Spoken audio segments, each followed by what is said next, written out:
Let's break down the US national debt. Think of it as a giant credit card the government uses when it spends more than it collects in taxes. Every year that shortfall, called a deficit, gets covered by borrowing, mostly through treasury bonds. The national debt is the sum of all those IOUs, built up over decades of overspending.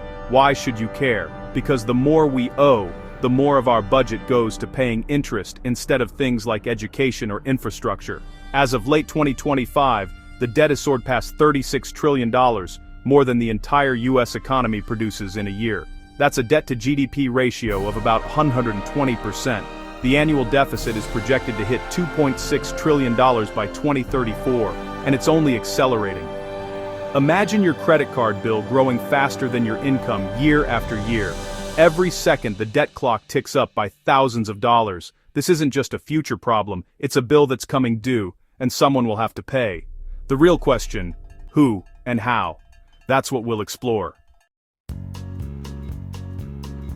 How did we rack up such a massive bill? It's a mix of tax cuts, crisis spending, and demographics. Major tax cuts, especially in 2017 and again in 2025, slashed government revenue by trillions. Then came emergencies, wars, the 2008 financial crisis, and COVID-19, each adding trillions more. Meanwhile, an aging population means more people drawing Social Security and Medicare, with fewer workers paying in. And the recent One Big Beautiful Bill Act extended tax cuts, adding up to $5 trillion more to the debt.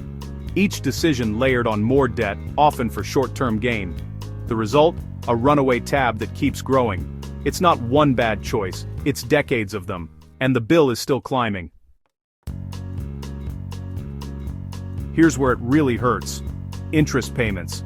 The US now spends over $1 trillion a year just on interest, more than the entire defense budget.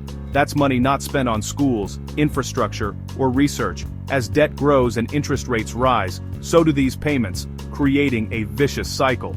Credit rating agencies are taking notice. Moody's downgraded the US outlook in 2025. A lower credit rating means higher borrowing costs, making the problem worse. This is the debt spiral. More borrowing leads to more interest, which leads to even more borrowing. It's no longer a distant threat. The consequences are here, eating up our budget now. We're using one credit card to pay off another, and the balance keeps growing. Breaking this cycle won't be easy, but ignoring it is no longer an option. Who owns all this debt? Surprisingly, a lot of it is us, American investors, pension funds, and even the government itself.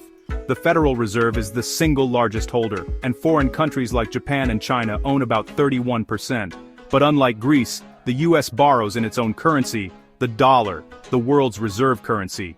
That gives us flexibility other countries don't have. Still, this exorbitant privilege isn't unlimited. If investors lose faith, interest rates rise and the dollar weakens. We can't go bankrupt like other countries, but we can erode our economic power. The world trusts the US, and for now. But push that trust too far, and the consequences could be severe. We're not Greece, but we're testing the limits of our special status. What if we keep ignoring the debt? Eventually, growth could stall and borrowing costs could skyrocket, risking a crisis. Experts say we have about 20 years to act before things get truly dangerous. The fix? Raise revenue or cut spending. There's no magic trick. That means higher taxes, lower spending, or both. It's politically tough, but a modest fiscal adjustment could stabilize the debt.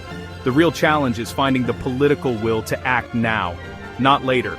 This isn't just a math problem, it affects jobs, savings, and public services. Leaving the bill for the next generation isn't just irresponsible, it's unfair. The sooner we act, the less painful the solution will be.